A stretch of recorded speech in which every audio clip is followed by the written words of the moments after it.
ये फरसा दिखाते और लेता है लपेट अभी एक ही फेरे में दिग्गज बहन जात आई फड़ फड़क जात कोल कंड दबक जात बिकट पखेरे में चटक चटाक से टूटती कबट पीठ मंदता दिखाई दे अरिके उजेरे में प्रबल बयान भगवंश मार्तन लखी तेरे जैसे राजकुमार होते हैं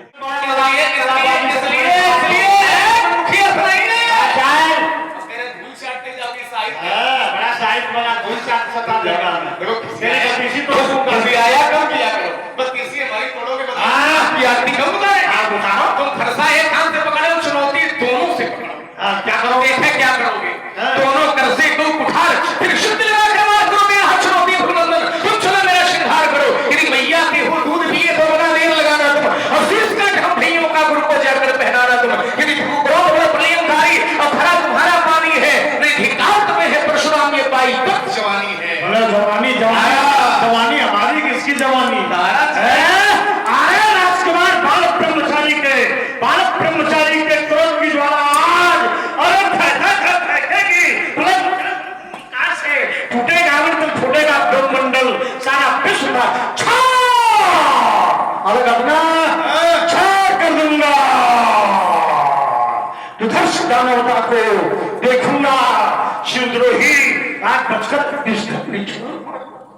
विष पीते मुझे हो प्यास और उसका प्रहार आज खाली नहीं जाएगा शांत नहीं रहेगा शांत नहीं रह पाएगा अब मिथिला से नहीं बने तो युद्ध में चल जाएगा योगिनी करेगी ढास लोडिक से प्यास बुझावेगी फिर लहराने की क्रोध में धरा मस्त हो जाएगी वो चंडी है ललकार रही ये कहती स्वयं भगवती है और हो जा तैयार बाबा जी आज खुली चुनौती आया सूर है बस में प्रतिभा साथ प्रभाव जिसका चांद में दूसरा ने जोड़ा था और फिर बुखार से मैंने यद्यपि उसके पास बाचा मैं वही हूँ परशुराम जिसने हर वर्ष का बच्चा तक छोड़ा था अरे मोहरा था कहा भी रहे हो युद्ध में गणेश का मैंने दर्द तोड़ा था इन सब बातों से हम दबने वाले नहीं है जुड़ी क्षमा जब चमकती है पर चर्चा जब करोगे तो बड़े बड़े पीरों का कलेजा हिल जाता है रक्त का प्यासा जहर ना बुझा हुआ सतुओं के सूरज की श्रीता भाता है मेरी ही हुंकार से फटते हैं पहाड़ चतुर दिशाओं में अंधकार छा जाता है और युद्ध की बातें तुम्हें कहां तक बताऊं बाबा जी हम तो लाशों पर लाशों के खाते आए देख कर जले मात्र विपरीत जान से धरता आबाद हो सिंहधारी हूँ द्रोही हूँ गंभीरों का पोषक सज्जनों का हूँ युद्ध में शत्रुओं के लिए सदैव मैं भारी हूँ माता पार्वती का कृपा पात्र हूँ अजय हूँ मैं और देवों के देव महादेव का पुजारी हूँ देवों के देव महादेव का पुजारी हूँ और भीषण उठार पानी ब्रह्म विद्या शारद अजय दुर्धर बाल ब्रह्म हमारा जीवन दर्शन है महाराज इन बातों से डरने वाले नहीं है जो भी हमें उद्घास निकले हैं राजमहलों का सुख छोड़ दिया और प्रखंड में चल लिए तो हमारा जीवन दर्शन है विधा है एक शैली है जो बंद है वो कठिन है मैं कठिन बंध का पथिक लड़ा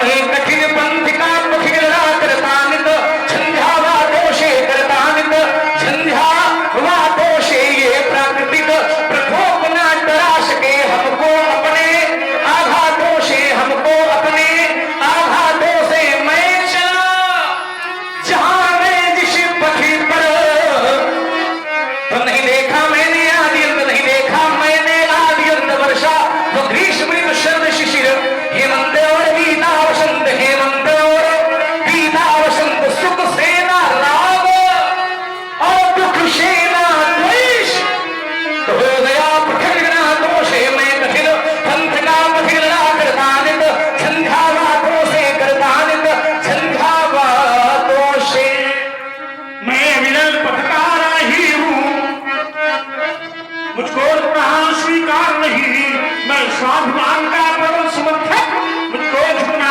स्वीकार नहीं ईमान बेच नोट बड़ों में ये मेरे वश की बात नहीं ये जीवन मेरा दास है लेकिन मैं जीवन का दास नहीं मेरे जीवन में लखनलाल मेरे जीवन में लखनलाल ना जाने कितनी बाधाएं टकराई ये विघ्न विघ्न गले मगर कभी निराशा न आई कंटका की लपट में मिली ये शंकाएं ना जाने कितने सब कौन मध्यम बन गया और मिलते रहे सरांगे सर मैं चला बांधने मंदिर भी रुक करके मानी हार नहीं मैं अविरल पथकार ही हूँ मुझको रुकना स्वीकार नहीं तो दोषी बंद पर बने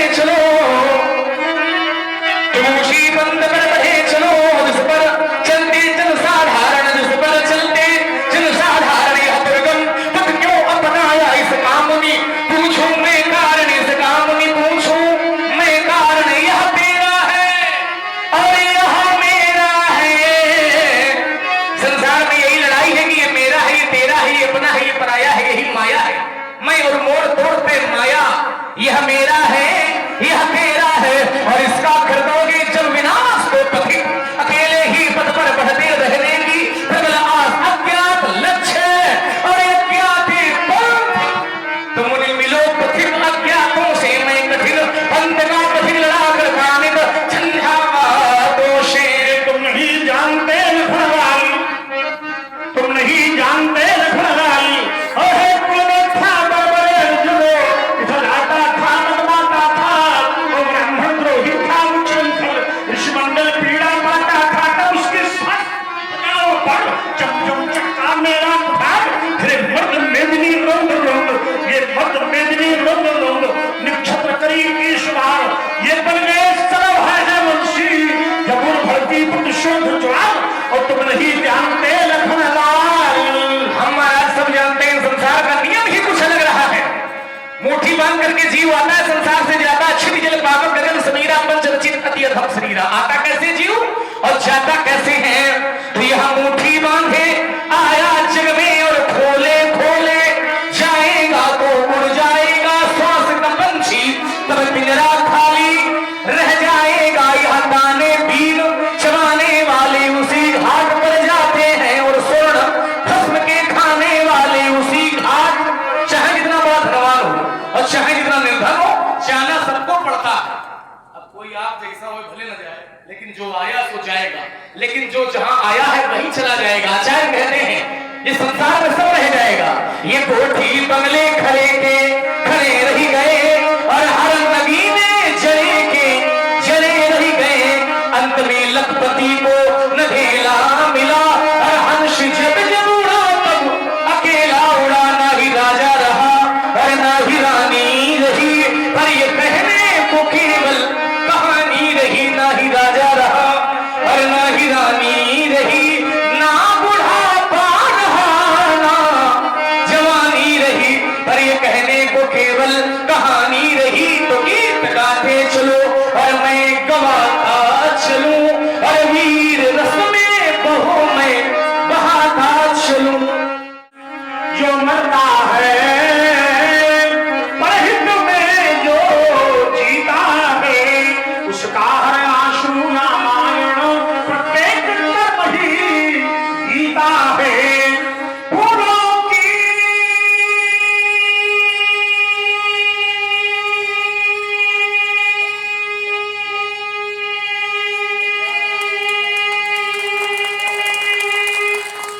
शैया पद कर पथ कांटों का आदि रोक दो तुम्हारे तिलक करते, आदि सांस रोक दो तुम्हारे तिलक करते। फूलों की शैया पद कर पथ कांटों का जो अपना था, वही मानो इस जगती में नरसिंह बन जाता। इसके लिए संघर्ष करना पड़ेगा। संघर्ष जीवन का पर्याय है, ये चुनौती भरा एक अभियान है। गंतव्य पथ पर बढ़े तुम चलो, ये रचना हमारी है 20 वर्ष पहले, और उसको बोलते बहुत लोग हैं। हमारा साहित्य लगभग 70-80% लोग बोलते हैं, लेकिन हमारा नाम छिपा के अपना नाम जोड़ देते हैं। क्यों? कष्ट है नाम। जब तक हमें लोग नहीं देखते समझते ये असली होंगे, क्योंकि अपना नाम जोड़ देते हैं। रचना हमारी, नाम अपना जोड़ते हैं, ये बेईमानी करते हैं। हमारा आशीर्वाद सबके साथ है। ये संघर्ष जीवन का पर्याय है, ये चुनौती भरा एक अभियान है। गंतव्य पथ पर बढ़े तुम चलो, साधना ही सतत सिद्ध वरदान है। कंटका किरण पथ में बिछा दो सुमन, और मरुभूमि कानन नंदन बने, गर्मलूभी बने, मलयामिल सदृश शीतल चंदन बने। जग विषमता भरा एक महासिंधु है, सत साहस लखन एक जलयान है। संघर्ष जीवन का पर्याय है, ये चुनौती भरा एक अभियान है। बिना साधना कभी होती नहीं, साधना के बिना सिद्धि मिलती नहीं। वासना वायु यदि है निरोधित नहीं, तो ज्ञान की ज्योति उनमें जलती नहीं।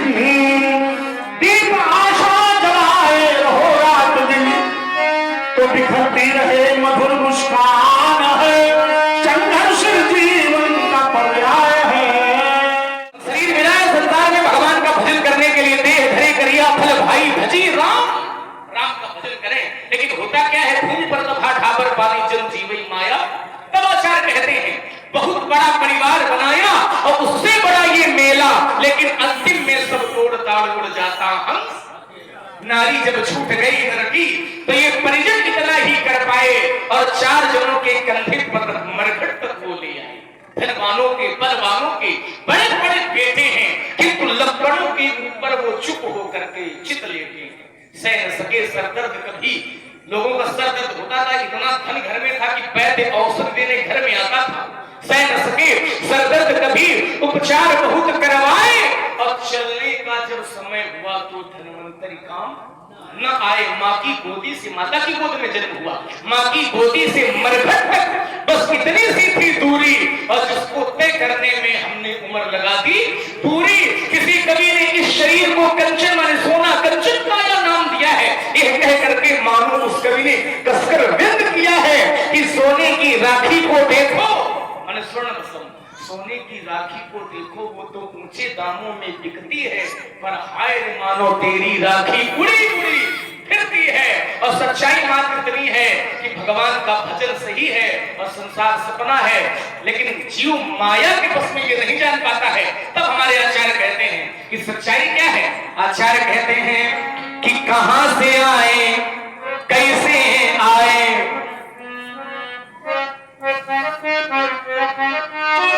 कहां से आए कैसे आए, और किसी को ये मालूम नहीं, तो कौन बूंद मोती बन जाए उनमें भों को मालूम नहीं। चूंकि प्रातःकाल होते ही पंछी, ये पक्षी और कोई नहीं, हम सभी लोग हैं। सवेरा होता परिवार के पालन पोषण के लिए घर से निकलते हैं। कुछ लोग परिवार के पालन पोषण के लिए सुबह निकलते हैं, कुछ लोग शाम को निकलते हैं, लेकिन निकलते सभी हैं। घर से निकलते हैं तो ये पता नहीं कि कब वापस घर में लौटेंगे कि नहीं लौटेंगे, कोई नहीं जानता। प्रातःकाल होते ही पंछी दाना चुगने चल देते हैं, और छोड़ घोंसले में बच्चों को जीवन की नैया खेते हैं। लेकिन प्राण पखेरु कब उड़ जाए ये उन बच्चों को मालूम नहीं, तो कौन बूंद मोती बन जाए उनमें भों को मालूम नहीं। दो अनजाने राही देखो, एक का नाम वर दूसरे का नाम कन्या, दोनों का विवाह हुआ तो 7 वचन में एक वचन ये भी दिया कि हम दोनों साथ एक दूसरे का कभी नहीं छोड़ेंगे, लेकिन पता नहीं कब किसका साथ छूट जाए, कोई नहीं जानता है। तो अनजाने राही देखो दाम्पत्य सूत्र में बंधते हैं, और साथ न छोड़ेंगे जीवन में, ऐसी कसमें वो खाते हैं। लेकिन कौन सा राही कब छूट जाए ये उस दंपति को मालूम नहीं, तो कौन बूंद मोती बन जाए उनमें भों को मालूम नहीं। ऋषि दधीच का दान विश्व में, ऋषि दधीच का दान विश्व में है, जग में अपमान हो गया, और शिल्प कलाकारों के द्वारा पत्थर का सम्मान बह गया। लेकिन कौन शिला शंकर बन जाए या कौन शिला मूर्ति बन जाए ये उन शिखरों को मालूम नहीं, तो कौन बूंद मोती बन जाए उनमें भों को मालूम। वैसे जनेऊ देखने की आवश्यकता सभी को है, सही बात ये कड़वी भले ही लगे, सही बात ये कि लोग इस समय जनेऊ नहीं देखना चाहते, और जनेऊ वालों को तो बिल्कुल नहीं देखना चाहते। नियम ये है कि ब्राह्मण जनेऊ पहने, क्षत्रिय भी पहने, ऐसा नहीं कि क्षत्रिय ना पहने, वैश्य भी पहने। जो ब्राह्मण है वो कपास का जनेऊ पहने, क्षत्रिय सन का जनेऊ पहने, वैश्य ऊन का जनेऊ धारण करे, जो ब्रह्मचारी है वो मूंछ का पहने।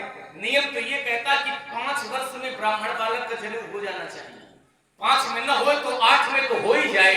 11 वर्ष की अवस्था में क्षत्रिय का हो जाना चाहिए, और 12 वर्ष की अवस्था में वैश्य बालक का जनेऊ हो जाना चाहिए। ये नियम है, शास्त्र का नियम है। लेकिन कड़वी सच्चाई अब ये है कि लड़का का हलदान न चढ़ा तो पूरी जिंदगी जनेऊ न हो। अब संस्कार कराए नहीं जाते हैं, संस्कार निपटाए जाते हैं। हमें अपनी संस्कृति की ओर लौटने की आवश्यकता है, संस्कारों की ओर लौटने की आवश्यकता है। मंत्रेण धारणम कार्यम मंत्रेण च विसर्जनम, मंत्र से यज्ञोपवीत धारण करें, मंत्र से ही विसर्जन उसका करें। कैसे करें? मंत्र से जनेऊ पहने। ओम यज्ञोपवीतम परमं पवित्रम प्रजापतिर्न सहजम पुरस्तात् आयुष्यम अग्रम प्रतिमुच शुभ्रम यज्ञोपवीतम बलमस्तुते भेजा इस मंत्र से पहले और उतारने का भी क्रम है। ओम एतावत्यं पर्यंतम ब्रह्म तुम धारितम मया। देखिए जनेऊ को ब्रह्म की उपाधि दी गई। कुछ लोग जनेऊ पहनते ब्रह्म मान के नहीं पहनते, वो कहोगे महाराज जनेऊ नहीं पहनेंगे तो चाबी हम कहां बांधेंगे।